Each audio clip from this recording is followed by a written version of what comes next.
proletariat against the centralized state, the increasing helplessness of small countries against big ones, the decay of representative institutions, and the appearance of one-party regimes based on police terrorism, faked plebiscites, etc.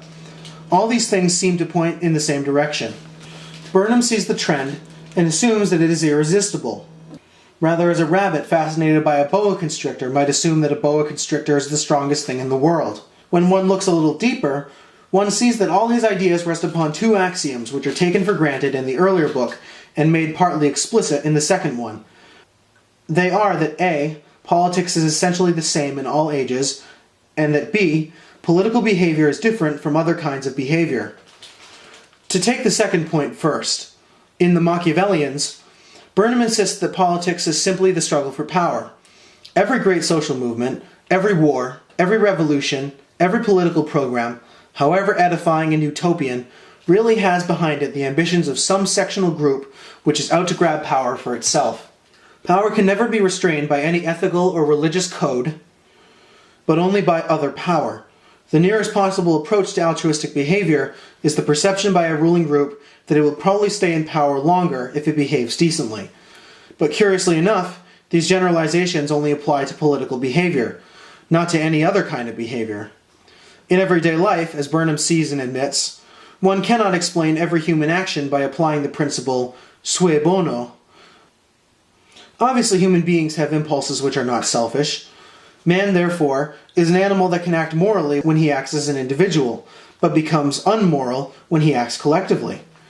But even this generalization only holds good for the higher groups. The masses, it seems, have vague aspirations towards liberty and human brotherhood, which are easily played upon by power-hungry individuals and minorities, so that history consists of a series of swindles, in which the masses are first lured into revolt by the promise of utopia, and then, when they have done their job, enslaved over again by new masters.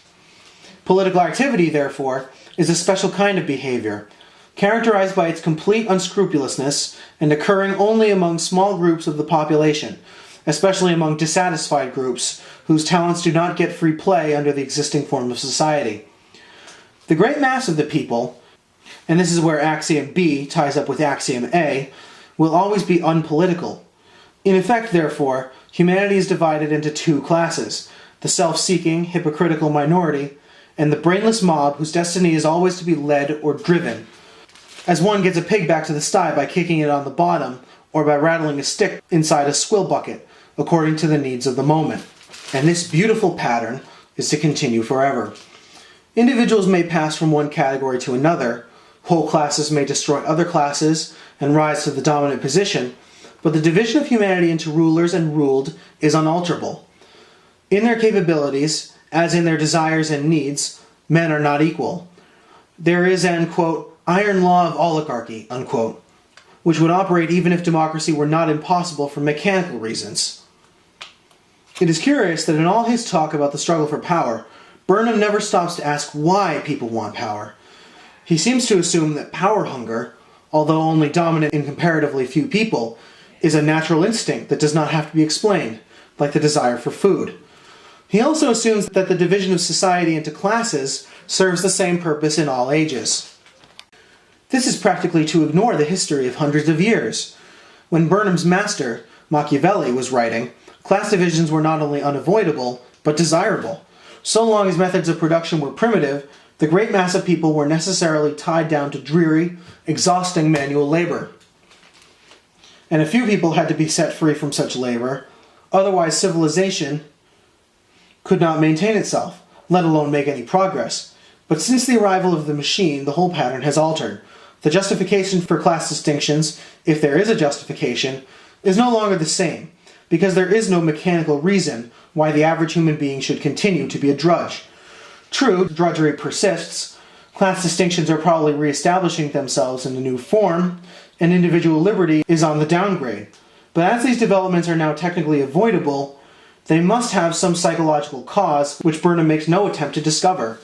The question that he ought to ask, and never does ask, is, why does the lust for naked power become a major human motive exactly now, when the dominion of man over man is ceasing to be necessary?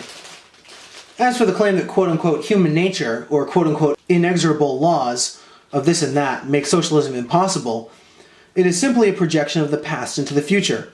In effect, Burnham argues that because a society of free and equal human beings has never existed, it never can exist. By the same argument, one could have demonstrated the impossibility of aeroplanes in 1900, or of motor cars in 1850.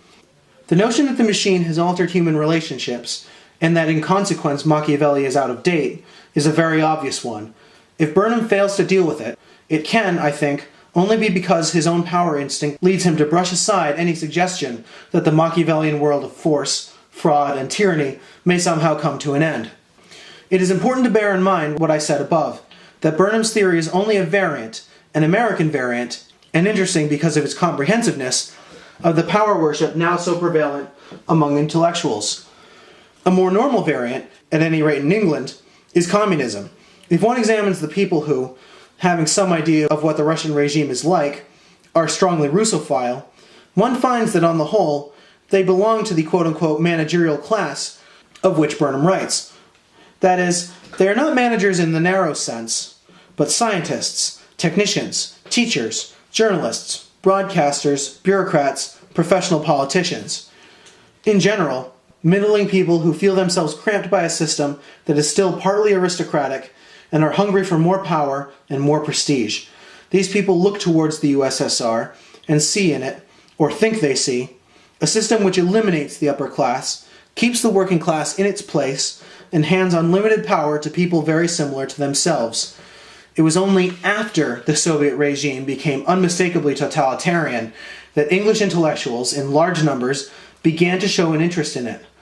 Burnham, although the English Russophile intelligentsia would repudiate him, is really voicing their secret wish, the wish to destroy the old, equalitarian version of socialism and usher in a hierarchical society where the intellectual can at last get his hands on the whip.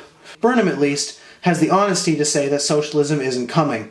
The others merely say that socialism is coming, and then give the word quote-unquote socialism a new meaning which makes nonsense of the old one.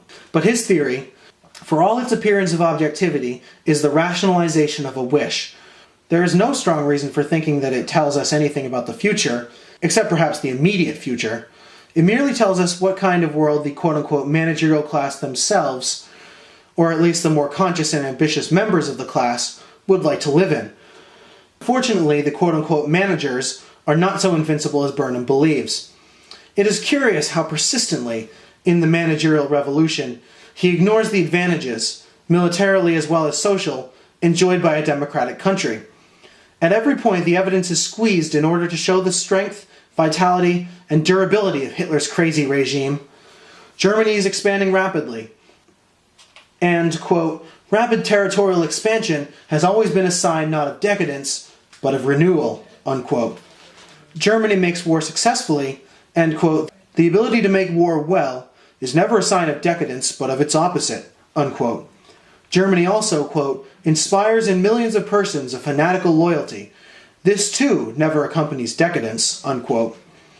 Even the cruelty and dishonesty of the Nazi regime are cited in its favor, since, quote, the young, new, rising social order is, as against the old, more likely to resort on a large scale to lies, terror, persecution, unquote.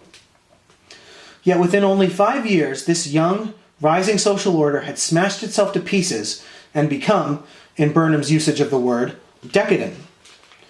And this happened quite largely because of the quote-unquote managerial, i.e. undemocratic, structure which Burnham admires. The immediate cause of the German defeat was the unheard-of folly of attacking the USSR while Britain was still undefeated and America was manifestly getting ready to fight. Mistakes of this magnitude can only be made, or at any rate they are most likely to be made, in countries where public opinion has no power. So long as the common man can get a hearing, such elementary rules as not fighting all your enemies simultaneously are less likely to be violated. But in any case, one should have been able to see from the start that such a movement as Nazism could not produce any good or stable result. Actually, so long as they were winning, Burnham seems to have seen nothing wrong with the methods of the Nazis. Such methods, he says, only appear wicked because they are new. Quote, there is no historical law that polite manners and justice, quote-unquote, shall conquer. In history, there is always the question of whose manners and whose justice A rising social class and a new order of society have got to break through the old moral codes just as they might break through the old economic and political institutions. Naturally, from the point of view of the old, they're monsters.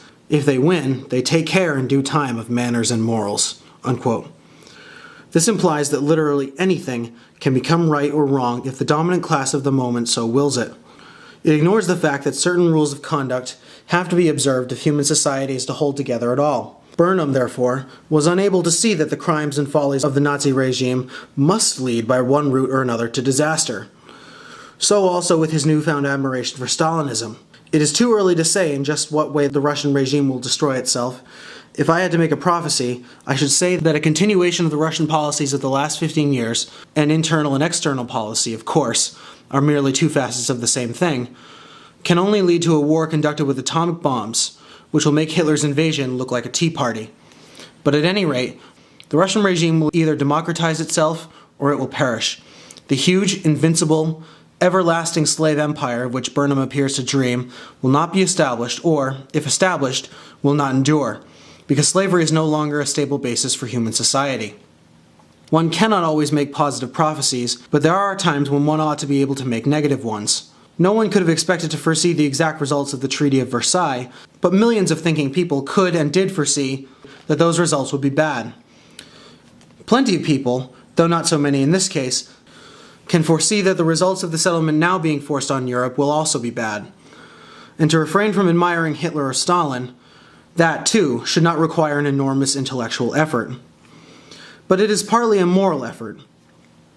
That a man of Burnham's gifts should have been able for a while to think of Nazism as something rather admirable, something that could and probably would build up a workable and durable social order, shows what damage is done to the sense of reality by the cultivation of what is now called, quote-unquote, realism.